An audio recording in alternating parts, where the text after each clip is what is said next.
Hello everyone, welcome to the Music Masterclass. So this is my regular Thursday series where we talk about making music, and I look at some of the music that you all have submitted and kind of give my feedback on it, and we see how we can all kind of learn from each other and grow together. So this is brought to you, as always, by my Mastering MuseScore School, the various courses I offer. I've got a basic theory course if you still, are wanting to learn about your scales and triads. I've got a harmony course if you really want to get deep into understanding how chords work together. And I'm, getting quite close to the counterpoint course being done, and I'm really excited by that. So by all means, check out my online courses on the school site. In fact, let me just post that link too. Even though you can get there from the community site, which I've pinned, but here's the school site. All right, so excuse me. All right. So Sam, are you talking to Joanne there about the piece she shared? Because I'm looking forward to checking that out. I'm just seeing it for the first time momentarily. But one of the things that I want to talk about today is harmony, because that's really such an important topic. It really can't be overstated. If you're trying to write tonal music, and understanding a harmony just goes so far, and really looking at the different ways it can be applied and extended. And so I'm going to look at some examples that kind of push some boundaries of tonal harmony without entirely going into the world of atonal music.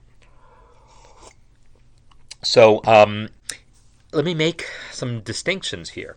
If I say music is tonal versus atonal, those terms have a lot of kind of baggage associated with them, a lot of things things that we could maybe mean by that. I'm checking my volume as always, but I'm assuming someone would be telling me if I had a problem, so I'm not going to worry. Tonal basically means has a clear sense of a key. That's maybe my rough working definition. It means that there's going to be some scale, some probably major or minor scale associated with that piece, and the piece is in that key. And the things that the piece does reinforces that key. And when I say the things the piece does, it doesn't just mean, it uses the notes of that scale, because there's things you can do with the notes of a scale that aren't going to help reinforce the sense of the key. The things that reinforce the sense of the key is how you use those notes, how you come back to that tonic, how you have the leading tone lead to the tonic, how you combine multiple notes to form triads, how those triads fit together, how you have a 5-chord going to a 1-chord. All of those things kind of wrapped up is tonal. The more of that you put aside, the more we start saying the music is atonal. Typically, people don't actually put the word atonal on it until you've obliterated things so far that not only is there no clear sense of key, but we can't even identify triads at all. And then there's some middle ground between those, where maybe I got a sense of a key, some sense of scales, but the chords aren't working together in traditional ways. There's all sorts of blurry kind of lines, and that's some of what I'm going to be looking at here. So what we'll talk about is all of these sorts of things. And I wanted to start by bringing up this example. Actually, I forgot I need to load the one that what was that thing I just posted that had the Quartal Harmony? I thought I had it in here, but I guess not. I guess maybe it's in my masterclass folder. I don't even know where it is. Well, it doesn't matter. I can recreate it easily enough. But I had this example. Oh yeah, there it is. Okay, so I'm going to load up some scores here, but I'm going to put in my Quartal Harmony example first. I'm not going to overload my system here. And I want to upload Trevor's score, or load Trevor's score here, and talk about Quartal Harmony, because that was a subject that came up last time. And so quartal harmony is one way of blurring these harmonic distinctions in which you aren't building triads. A triad technically means 3 notes, but realistically, when we talk about triads, we talk about tertiary triads. Tertian triads? I don't know. We don't even use the word. It's just assumed that we're building chords out of thirds. Well, quartal harmony is chords built out of fourths. It doesn't mean 4 notes. So triad literally means 3 notes. Quartal means built out of fourths. So the terms are sort of, they don't actually relate. But triad means 3 notes, and it's assumed built out of thirds. Quartal means built out of fourths, and it could be any number of notes built in those fourths. So I'm going to play through a little bit of Trevor's example here and then talk about some of what's going on, and then talk about why I said there are things about it that are atypical, and then talk about what is typical for quartal harmony. So let's hear this.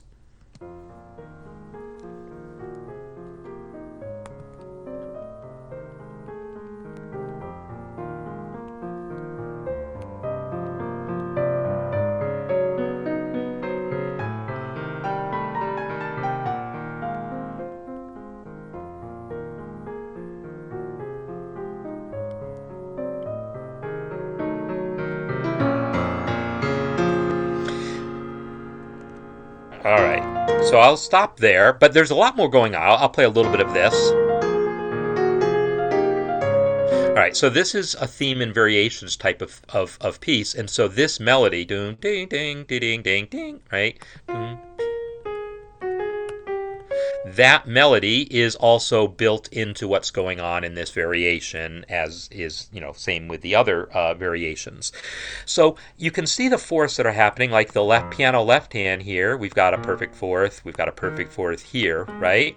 And also, if you look at the melody note here, B flat, well, B flat is a fourth below that E flat, and this F here is a fourth below that. So you could take all those notes and rearrange them. They're never going to form a triad. You're never going to get a triad out of those 4 notes, but they will build themselves into one of these structures, in which you have the four notes, each a fourth apart.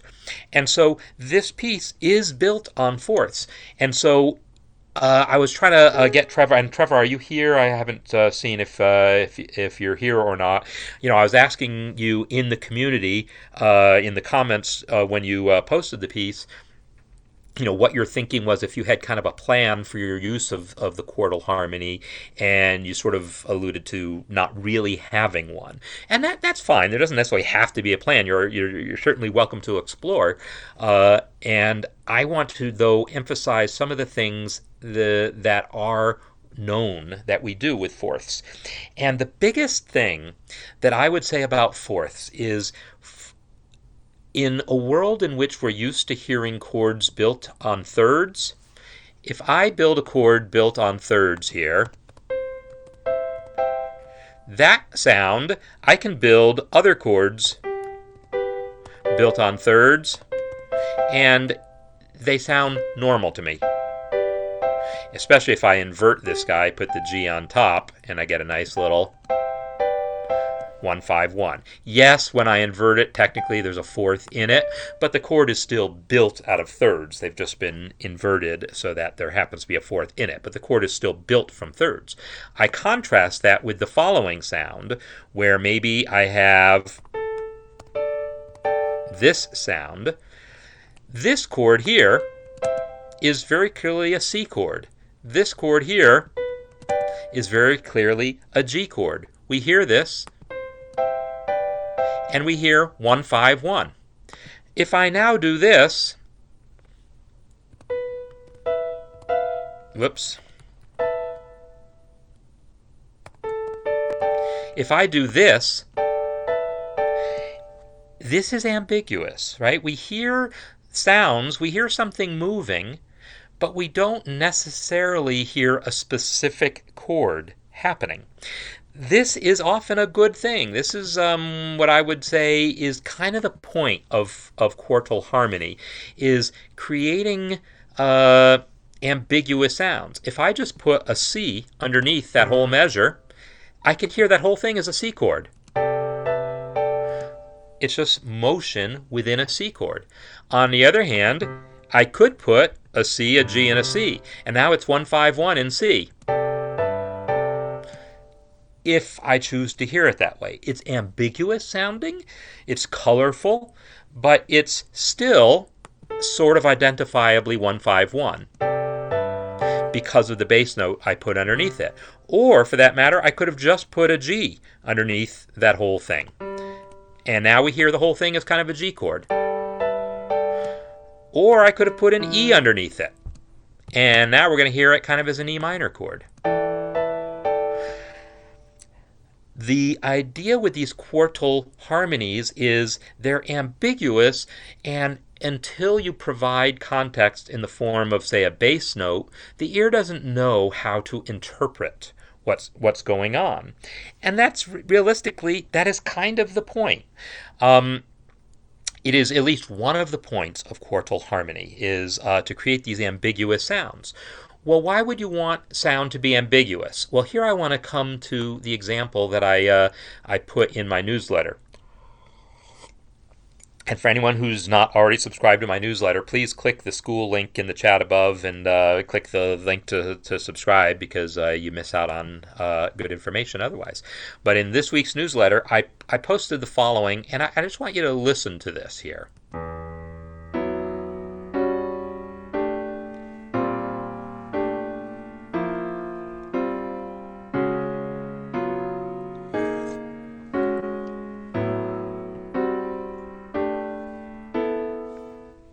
So, I'm not going to claim that this is especially great music, but these chords are really quite random in that there is no key that any two adjacent chords belong to. There is no key in which E minor 7 and B flat major 7 relate to each other. So there is those two chords being placed together don't suggest a particular key. Similarly, B flat major 7 and D flat 7, there is no key in which both of those chords have a natural home.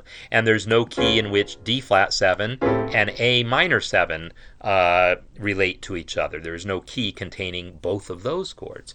So that these chords are pretty random, and if you tried voicing them in traditional triadic ways, it would be likely to be confusing to the ear in that we would be hearing these triads and the voice leading, from one chord to the next. None of the usual things that you do are going to work. I'm not saying you couldn't try to do it, but it's not going to sound like what triads normally sound like, and therefore there's going to be some confusion in the ear. Furthermore, there's only so much you can do with an E minor 7 chord that lasts for 2 measures. If you want to have a sense of things moving, but still sounding like E minor 7, and yet being ambiguous enough that it can go to any chord, fourths are your answer. This is what fourths are for. They allow you to have motion within that E minor 7 chord. There's a series of moving voicings that happen built on fourths there that still say E minor 7 because of the E, but it says it in an ambiguous enough way that you don't need that E minor 7 to go to A7. It's just as happy to go to some other random place like B flat. And here again, I've got 2 measures of B flat major 7. I want to create some sense of motion within that rather than just repeating the same triad over and over again. But I don't want that motion to feel like it's going to a different place. I want all those different voicings to tell me about B flat major 7. Quartal voicings are great for that, because what you can do is you can take pretty much the entire scale. Like, I'm going to take a C major scale.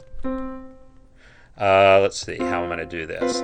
I'm going to be clever. I'm going to be sort of clever. I'm going to repeat that thing 7 times, and then I'm going to kind of raise them up diatonically. That's only sort of clever. Yeah,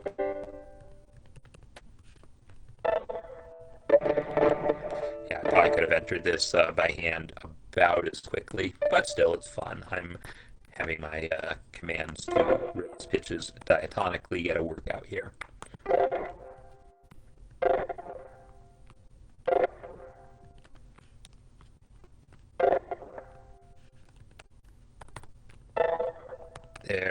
All right, so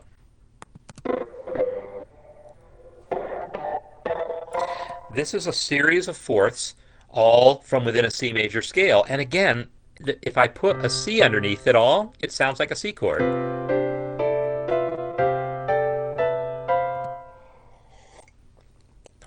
Kind of more or less. I mean, there's some things like every time that F shows up, it creates this dissonance against the C that, it's still there, still needs to be resolved. But I could take this note down to say an F, and now I've got an F chord. So what we often do if you have a couple of measures or more measures, 6 measures, 8 measures, 16 measures, 32 measures, an entire 5-minute piece built on one chord. If you have an extended period on one chord and you want to have the illusion of motion without really having to create passing chords and really you don't want to feel like you've ever left that chord, but you want to have the sense of motion. Fourths are what do it, because at any given moment it's ambiguous enough that you can accept this sound as being part of your F chord. You hear the F and you hear that against it, and you're like, yeah, that's still an F chord. And then I hear this with that against it, and I can still hear it as an F chord. So you can have all this motion happening, but at no point does it kind of lock you into saying, oh, it's definitely this kind of chord and it has to move this particular way. That is what I would say is the not the only point of Quartal Harmony, but it's certainly an important one. So I'm just checking out some comments in here, and Slow Boat to China. Oh yeah, that's a good song, and I guess you're talking about the sound that I had going on at some point here. There is a sense in which Asian music is often characterized as not being triadic, and that if we use moving fourths, it can have that sound. So either that or whatever was going on in Trevor's piece could easily have elicited that same sense of ambiguousness. Like I don't know enough about traditional Asian music and the harmonies there to know to what extent fourths are used, but I do know that sort of there's that little cliched line that goes something like,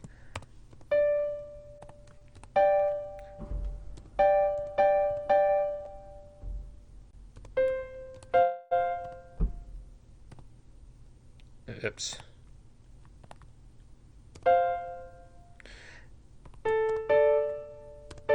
Something like that, right? Right, that's like this sort of stereotypical cliche Asian sound that I have no idea, frankly, how Asian it actually is, but it's what composers go to when they're like, hey, I want to write something that sounds Asian. They write that lick, right? That's worth exploring in more detail. I'd love to explore Asian music with you all sometime, but I'd have to bring in a guest for that. So I will definitely bring that at some point. All right, so anyhow, those are some things about Quartal Harmony that I wanted to share with you. And so when I look at this piece here, this melody, other than the fact that it's got both a G flat and a G natural, everything in that first passage there kind of comes from, so let me just change this G temporarily to a G flat. If I do that, all of that comes from the same major scale. So just to show what could be done with that, what Trevor has here is essentially the same voicing underneath it. Up until this point, he changed the voicing. But for the first 6 beats, it's all F, B flat, E flat, and A flat, just rearranged. Oh, I guess he does bring in a C here, but it's still got the F, B flat, and the E flat. So it's a lot of the same voicing. If I replace this with something more like F, B flat, E flat, and then I'm just going to kind of move it down that same scale,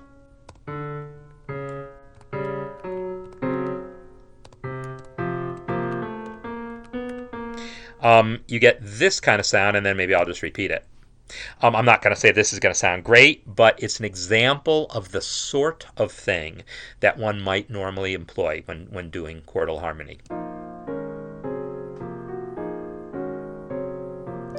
So it's taking a shape built out of fourths and moving it throughout whatever scale you're trying to suggest.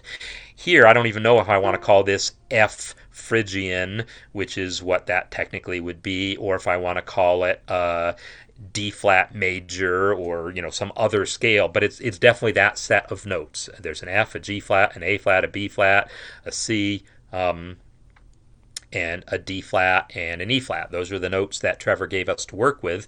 It basically forms a D flat scale. Or, well, with the G flat in there, I take it, yeah, it's a, am I saying that right? Yeah, it's got a C natural, so it's a D flat scale. It's a lot of flats, so I had to think about it for sure. Was it D flat, or was it A flat, or was it G flat? But no, it's definitely a D flat major scale that melody is outlining. If you think of D flat as being the root of the chord, if I switch to voice 2 and add myself a D flat underneath it all, it's going to sound like D flat. What on earth did I just do? Okay, here we go. Now it's in D flat major, right?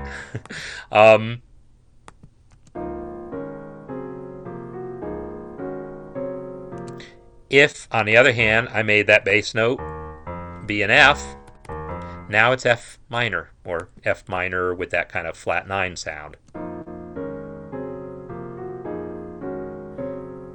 Or I could put, say, an A flat underneath. Really, any of the notes, I'll put a G flat underneath it, because I can. Let's hear this now.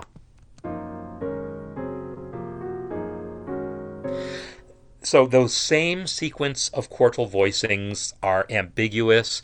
You look at the melody, see what scale they want to imply, and how you want to move those voicings. I just chose to move them down by step because I didn't have a better thing to do. But then what note you put in the bass helps define what it is harmonically, and it will do it in such a way that you can easily then move from any chord to any other chord, like I did in my example, moving between all these really random sounding chords. So this is sort of some of what's possible in quartal harmony. That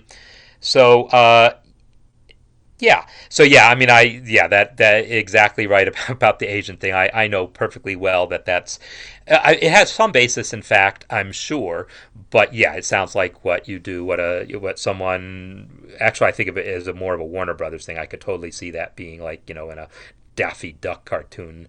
Daffy Duck Visits China is the music you're going to hear in the background. It's stereotypical. It's probably offensively so for all I know, but there's probably some instrument tuned in fourths that gave rise to that stereotype, is my guess.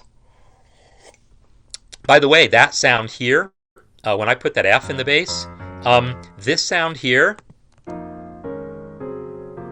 with that half step between the F and the G flat against all that, the Japanese koto is actually tuned to a sort of Phrygian type of a sound, as far as I know. I think that's the right instrument. There might be a different instrument that I have in mind, but there's definitely a Japanese stringed instrument that is tuned in a way that's sort of I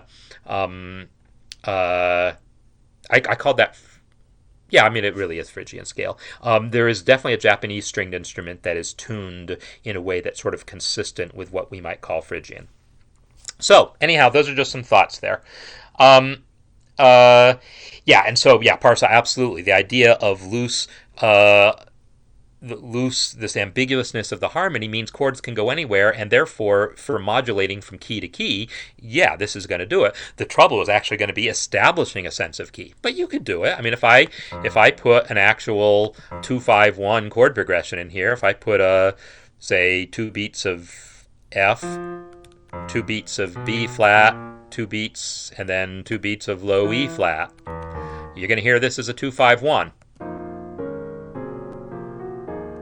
Except it was minor. What would I need to do to make it major? I need to make this E flat to A flat to D flat. All right, now it's a 2-5-1.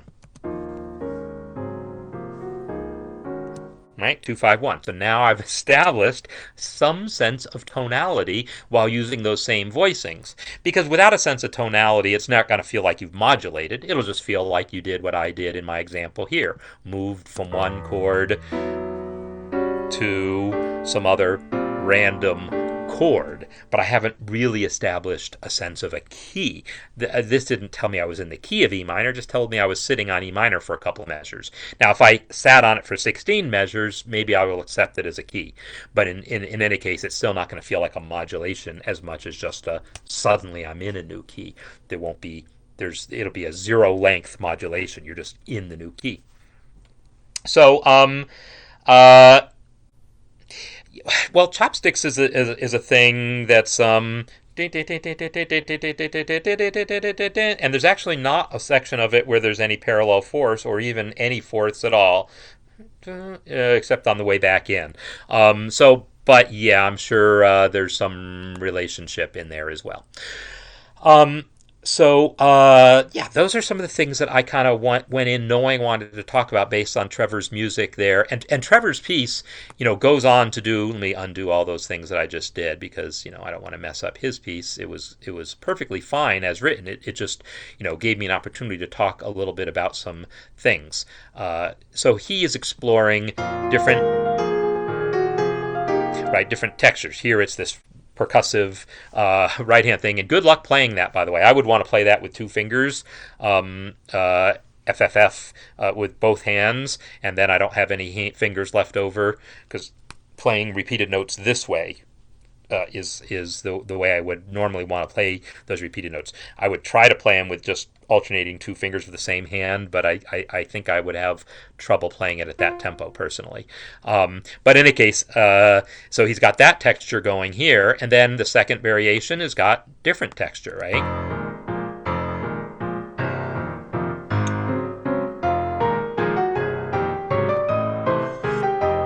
And now it's got this kind of waltz type of texture happening, still making use of quartal voicings.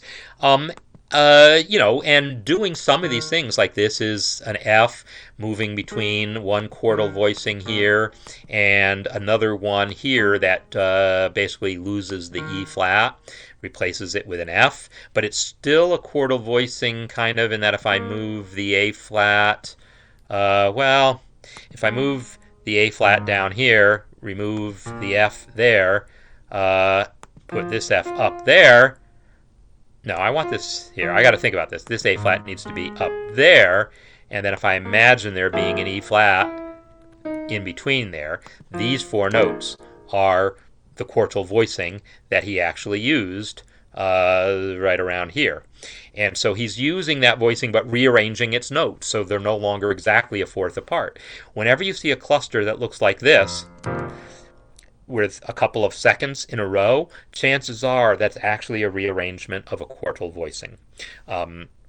You sort of get used to recognizing which shapes look like triads rearranged, right? If you see line, line, line, or space, space, space, it's a triad. If you see two lines and then the space above it or the space below it, that's an inversion of a triad. And when you see two notes together like this and then notes a third below that, it's an inversion of a seventh chord. But when you see, there's different shapes that you eventually get used to seeing. And when I see a shape like this, I'm like, oh yeah, that's basically a quartal voicing kind of rearranged and perhaps with one added note. The same with this guy here. That guy is basically a quartal voicing rearranged. So you eventually learn how to see that here. In fact, all I got to do is take that C up an octave, and there's my quartal voicing, all fourths. And you can tell they're fourths because they're alternating lines and spaces with a little white space between them. So there. So so tetrachords are a melodic thing. Even though the word chord is there, they're not normally meant to be played as a chord. Tetrachord is what makes up the major scale. C, D, E, F is a tetrachord, and then G, A, B, C is a tetrachord. So all music that's based on the major scale is built on tetrachords. So that's not actually leaving the world of major key harmony at all. It's definitely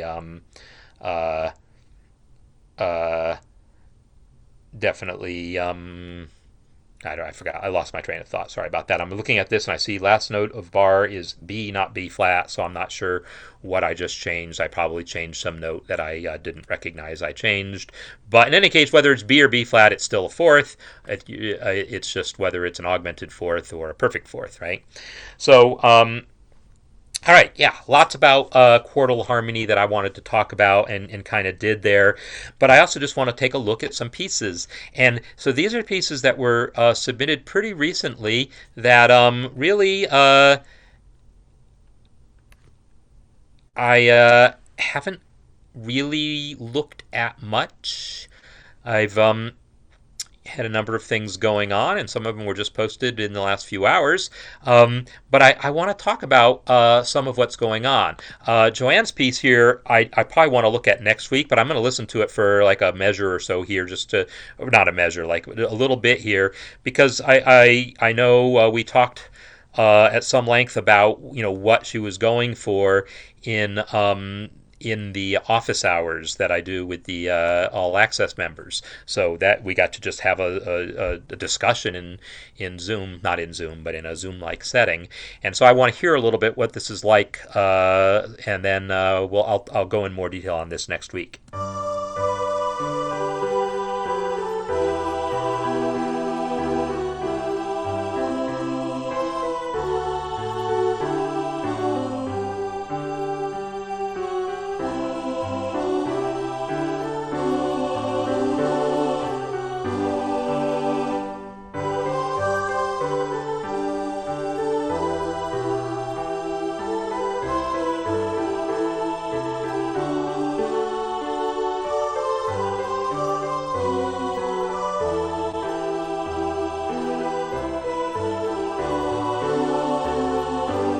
All right, I'll stop it there because, again, I want to focus on some of the other pieces that were submitted a little earlier and come back to this one.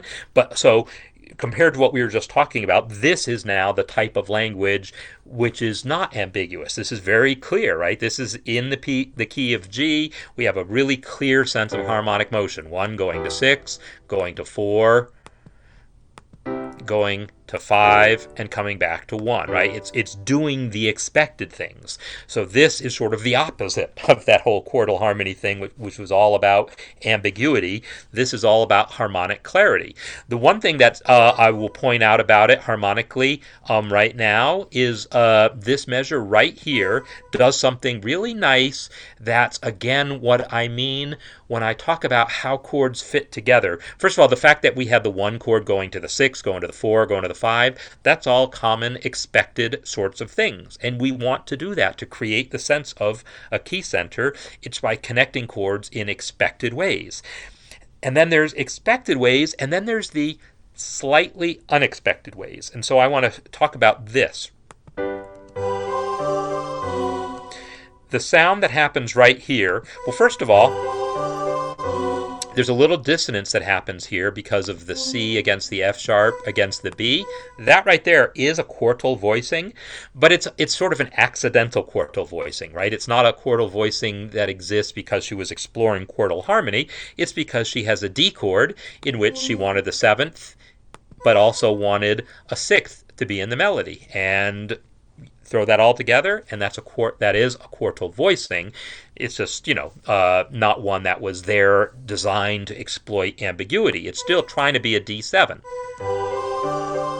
The fact that the F sharp is in the bass, I never actually see the D. This makes it more ambiguous than it otherwise would be. If I take this down to a D, it's going to sound much more clearly like a D chord. I'm not saying that that's an improvement. I'm just saying it makes it less ambiguous. That sound is now more clearly D. The sound that she wrote with the F sharp is definitely more ambiguous, and it really has everything to do with that shape of the fourths. So it's creating some ambiguity there. But even with the D in there, and I say it's a clear sound, it's clear. But the expected thing for a 5 chord to do is go back to 1. We expect 5 chords to go to 1. What she's doing here is what's called a deceptive cadence, right? Taking that 5 to 6 instead of to 1. This is called a deceptive cadence because it's going somewhere unexpected. But it's not unexpected somewhere like when I don't know, I'm just always remembering this movie, and I forget the name of it. Magnolia, I think, was the movie, and at the end of the movie, frogs fall out of the sky for some reason, and it's like, oh my God, frogs are falling out of the sky. What is this? Where this is so unexpected? It's the mental image I have of random unexpected things. This is not random and unexpected. At some level, having 5 go to 6 instead of to 1 is as surprising as peekaboo, a game of peekaboo. I mean, when I do that, my face is going to be there, right? But babies are, fascinated by that. Oh my God, there's no face. Now there's a face. How did that happen, right? This is the same sort of thing. It's unexpected and yet expected. If it was randomly unexpected, it would not be pleasant, unless you voiced it very carefully and used Quartal Voicings and did whatever else. But this is a setting in which there's a really careful control of the expected and unexpected. We've already had D chords going to G chords several times in the piece. There was a D going to G here in the intro, and then a few measures later, D going to G, right? So we've heard D going to G already, and we just heard it again, D to G, and now we get D going to E minor, which is the second most common place for it to go, but it shows up, it comes as a surprise because it's been going to G, and it comes as a welcome surprise because we don't want it to always go to G, and it comes as a familiar surprise in that we've heard other songs go 5 to 6. So everything about this is showing control of the expected, sort of doing expected things, doing unexpected things sometimes, but in the context of what's expected of tonal music. And so these are the things that you do when you're writing tonal music. You want there to be the absolutely expected things and the slightly unexpected things that make it interesting, but not atonal. Because as soon as you totally leave the world of anything being expected, that's when you get to atonal music. And that's not what Joanne is going for here. So we'll definitely look at this we'll look at more about this piece going forward, but I was happy that I happened upon that one example of something that resembles a quartal chord. So one of the other things that I want to talk about is Sam's piece here, where he was asking about a big band voicing, and we talked about that also in the office hours. But it was this chord right here, and this is, although it says A flat chord, that's just a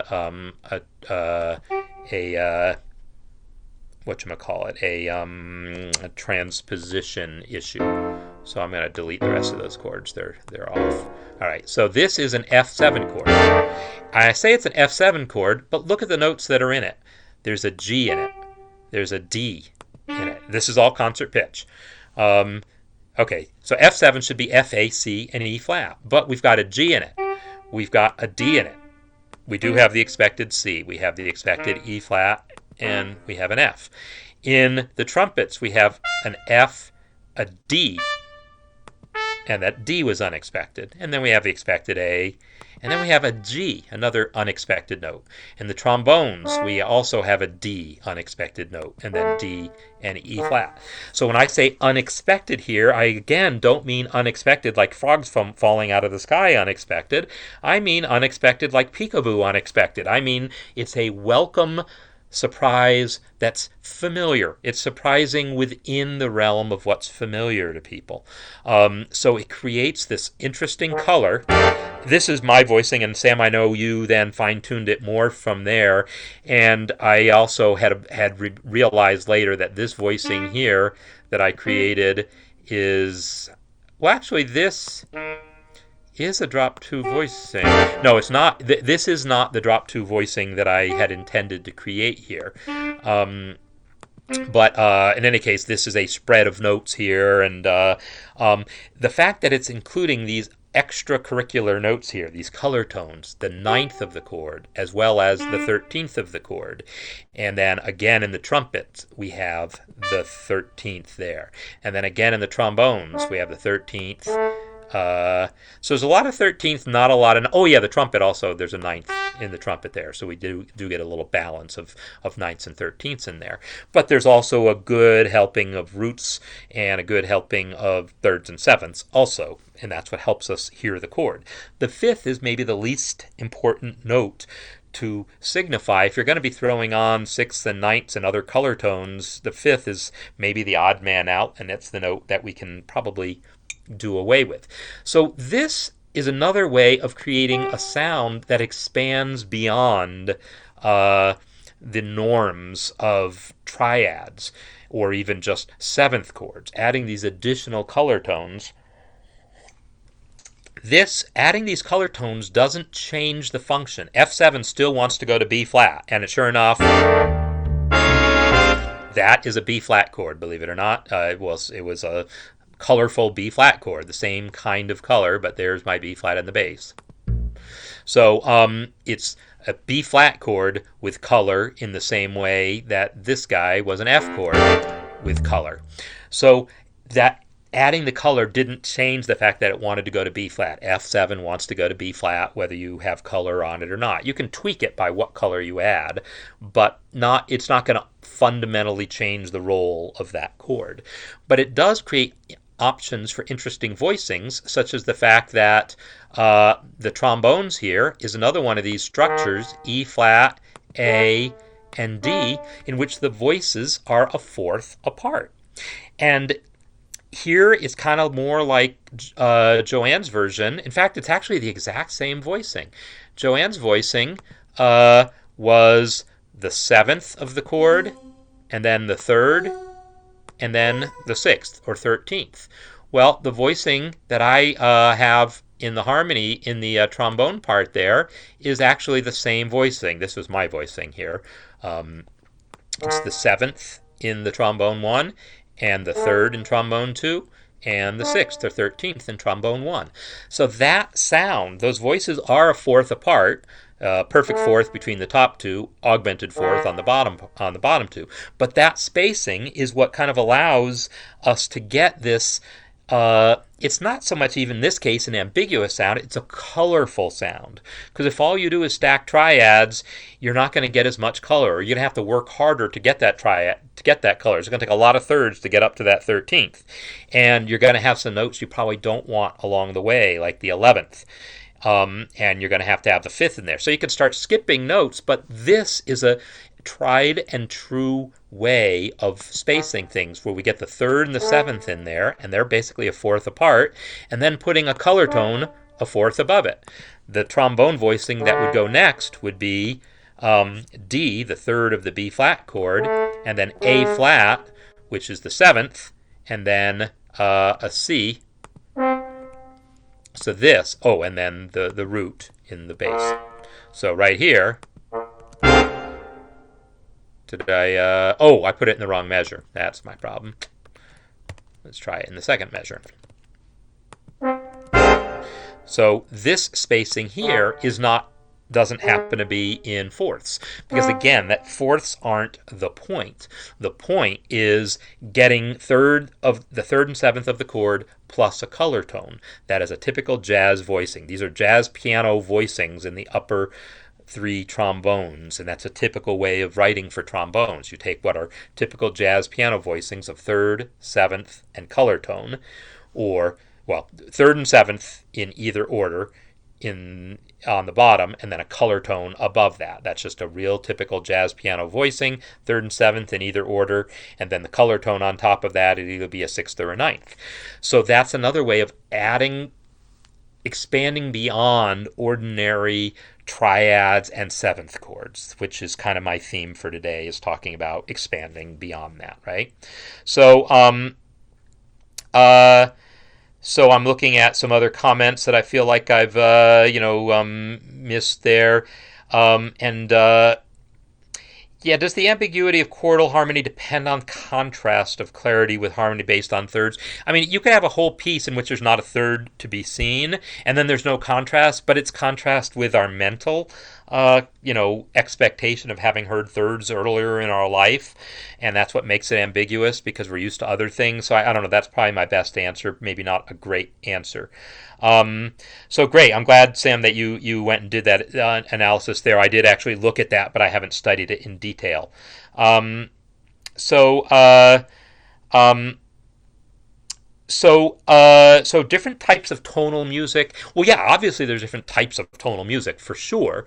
I mean, Baroque music is different from classical. I mean, Bach writes different from Mozart, who writes different from Beethoven, who writes different from Schumann.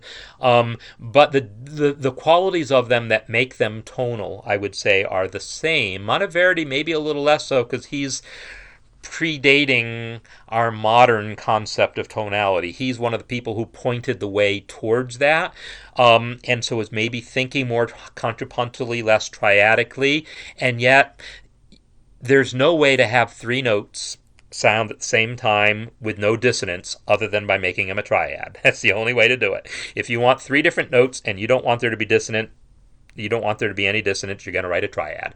And so if you're going to do that, and if you're going to be coming from a modal perspective where you've only got 7 pitches basically to work with and occasional chromatic alterations, ficta, you're going to essentially write things that sound somewhat tonal, and that's where tonal music came from, was by realizing that what Renaissance composers had been doing for a couple hundred years, we could maybe put new names on and now look at a little more vertically than they had been doing, putting new names on the same thing, and then that allows us to then expand upon it, and that's where really a lot of the extra accidentals and things come from, is realizing, well, now that we see all these other chords, wouldn't it be nice if instead of only introducing ficta at the cadences, we introduced accidentals all over the place to tonicize other chords, and it's expanding on the idea of what had already existed. So yeah, it's different degree, and then Mozart expanded on that, and Beethoven expanded on that, and Schumann expanded on that, etc. So in any case, this idea that you can have harmonies and also build other structures on them. It does, there's triad harmony, but there's other structures that can be built on top of it that can make things interesting. I want to. Heis had a piece that's a march that we talked about some in the office hours. I'll come back to this later. I want to briefly take a look at 2 other pieces. I want to look at this piece that Jim Ivey just posted, because I haven't looked at this one, and I see already some different things happening here that I'm really kind of curious what I'm going to hear.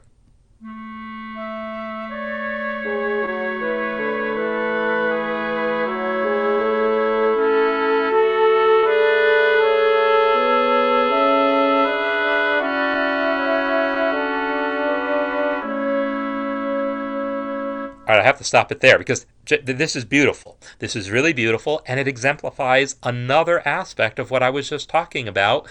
As I had a college professor tell me once, if your only tool is a hammer, all problems look like nails. My tool today is talking about extensions to ordinary triadic harmony, and my my tool is looking at extensions, and by gosh, I'm going to look for extensions and I'm going to find them. But Jim's giving me that right here, because we've got a key signature. This is in the key of A, right? And we land on a nice A triad. Actually, we put it in concert pitch so we can more clearly see. It's an A triad that we're landing on. But the sounds that get created in here through the counterpoint, that dissonance that happens right there, it's dissonant, and yet it resolves the D coming down to C sharp, but then at the same time we bring in a G sharp, which is dissonant against the A. So we get to hear this dissonance, the A against G sharp dissonance. You could potentially call the C sharp dissonant against the G sharp also. We usually call notes a fourth above the bass dissonant also. So he's bringing in that dissonance and resolving that. And then again, we get this sound here, which has two A's and an E and a B. Well, that's a fourth structure right there. If I take the B and then stack an E above it and an A above that, that's a stack of fourths.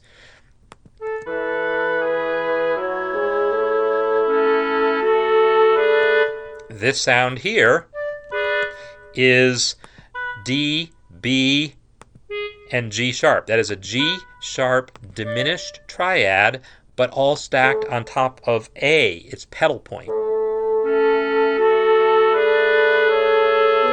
And so its pedal point, it creates dissonance that he resolves in two of the voices. The B comes to an A, the D comes to a C sharp.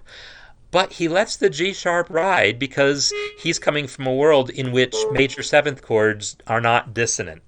We don't think in a jazz world, not that this is jazz, but it's informed by the existence of jazz, as is, I would say, my own music. He's perfectly comfortable just letting that G sharp, that major seventh, ride.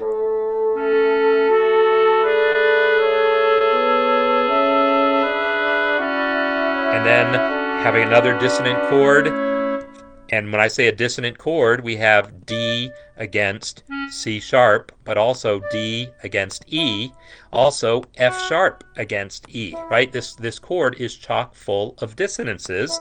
And yet, it's in the same way that you could take those fourths and moving them around over any bass note and sort of believe it's that chord. Really clustered, any cluster of notes can do that. If it's not a triad, you could take any cluster of notes and start moving it around, and relative to whatever bass note you've heard or whatever sound that you heard to give you a harmonic foundation, you're going to hear that as a root. So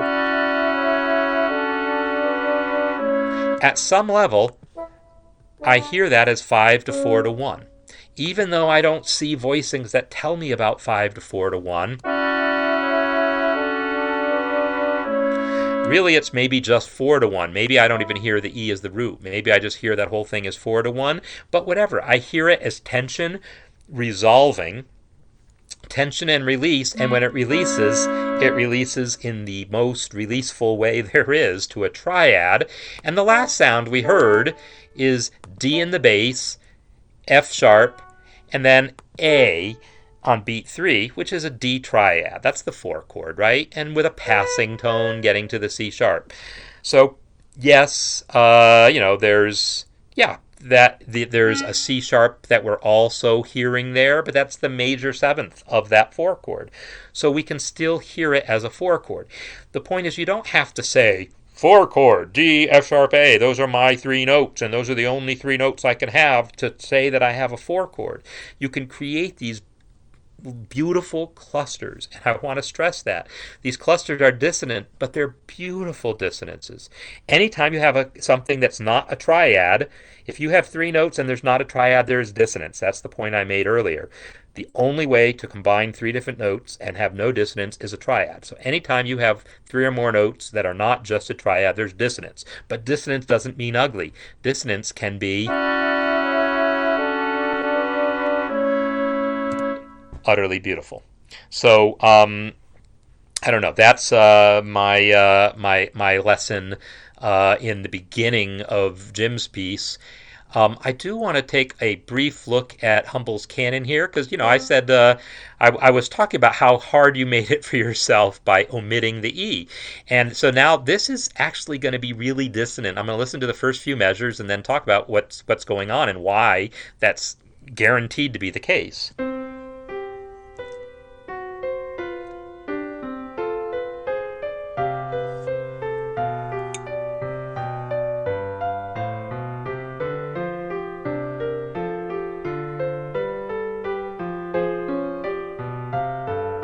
Okay, I'm going to stop it here. The reason why this is going to be dissonant is we're going to have things like the B to the F is a tritone. And the major scale has a tritone in it, from the leading tone to the fourth. No getting around that. But we're expecting it to resolve. We expect that F to resolve to E. That's how tritones resolve in tonal music. because that should be implying a 7 chord. I mean, the 7 chord, the diminished, either a B diminished chord or it's implying a 5 chord, which in this case I would say it probably is because of the presence of the G and the D we're about to get. This is a G7 chord, G, B, D, F, that desperately wants to resolve to 1, but he can't do it if he's going to skip an E. That's what he decided to do. He or she, I still haven't gotten a definitive answer, and I don't like to assume. So we never got to hear that 7 chord resolve to 1. So in principle, if you're aware of that, aware that you're never going to get to resolve that chord the expected way, you might want to think about, well, how could I resolve it in unexpected ways? Well, we could think about that peekaboo game and say, well, could I resolve that 5 to 6? Could I resolve it to A minor? Well, yeah, you could. And maybe if I had changed some notes around here, I think this is as far as the original. Okay, so this note is I could change to an A. So if I change that to an A and change this to an A and change this to a D to C, now I'm going to A minor. So let's hear this. Now, I still don't love what happens there because that F really, that dissonant F really wanted to move to the E, even within that A minor chord. But at least it gave me a semblance of 5 going to 6. I probably wouldn't have had that G held over and then leap up like that. I probably would have just let it resolve right away to the A and let the B show up in some other voice. In fact, maybe this voice could have the C because other voices have the A. So that might have been something that created, and I'll let the bass have that C. Nah, there's no reason for it to have the C anymore, right? So I'm just gonna, it's an escape tone. I could put that name on it, but let me simplify it. And probably I don't really need that anymore, so I'm just simplifying this a ton. Now, when you hear it that simply, now it sounds like something harmonically, right? That's what Joanne wrote. That's 5 resolving to 6. And it's in fact exactly how Joanne wrote it too, because she had the 3rd in the bass. She had her 5 chord in first inversion, and this G chord is also in first inversion. So this would be a harmonic motion you could create without an E, and I would still, have loved there to be an E in it. I won't love this because it's got parallel fifths, the G, D to A, E, and it also has no 3rd, but I could go ahead and put this chord there. But let me get rid of the D because who needs that? And try this. So that could have been a more expected resolution had you allowed yourself the E, but I know the challenge that you put for yourself was to not have the E, and I feel like had it gone like this, this disrupts the canon. You'd have to add whatever other counterpoint you needed to keep the canon going, but harmonically speaking, that would have been something that I could have gotten behind. This is a dissonance resolving by way of arpeggiation, which is a thing. That is, dissonant, not every dissonance has to resolve right away, and if you move that dissonance through an arpeggio, There's a sense in which the ear can maybe forget the dissonance it heard earlier, and as long as the last note of that arpeggio resolves by step, or something resolves by step along the way. So there's definitely ways of doing that sort of thing. So here we're talking about extending traditional harmony by omitting that E, which makes it impossible to have that C major chord, also impossible to have this, well, mostly that's what it does. It makes it impossible to have that one chord as a major chord. And so you're going to have to work really, really hard to have convincing cadences, convincing harmonic motion without ever having that third. You'd have to find other places where you have a G going a C and just realize, oh, there's no third there, but voice everything else, control all the other voice leading in such a way that I can accept the C chord as a C chord. Assuming you want it to be tonal at all.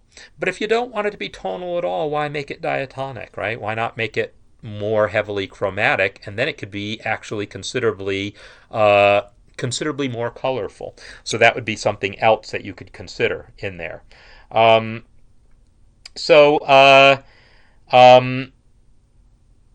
Oh, the bass is the Canon melody. Yeah. So yeah. Totally. You have to fix the. I forgot it was your middle voice. That's actually your free voice. So yeah, you'll totally have to.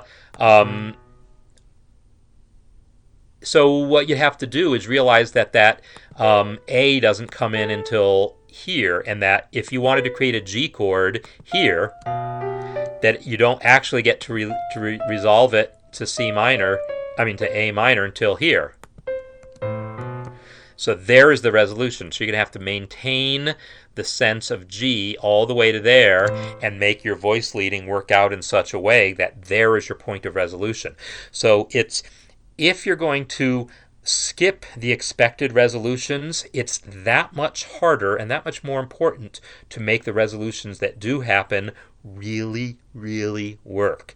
And so that's why really just being in great command of the resolutions to begin with, so then when you take some of them out of your pocket and don't make them available anymore, or take them off your palette, I should say, you can still make it work without them. So for instance, I might try to make an entire painting without red on my palette, but I'd better really know how to work those other colors really well. And one of the ways I'm going to do it is by working with a normal palette first, and then see, well, now how can I do this in a limited way?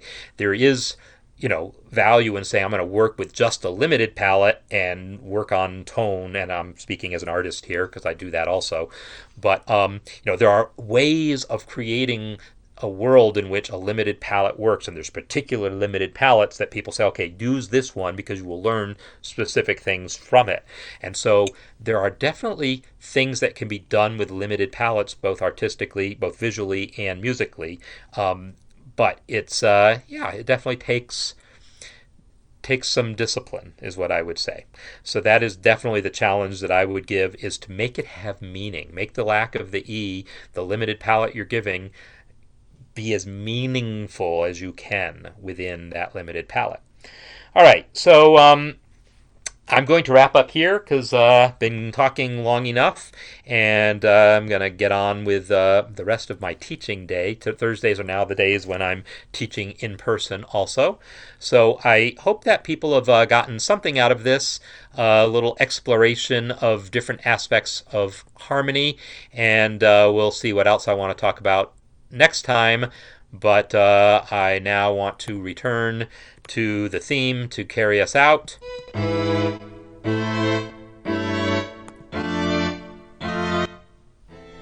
There we go. Had to turn down the volume a little bit. So this has been the Music Masterclass. My name is Marc Sabatella with Mastering MuseScore. And if you haven't already, please check out my online courses at school.masteringmusescore.com. And the basic theory course, where if you don't already know triads, that'll hook you up there.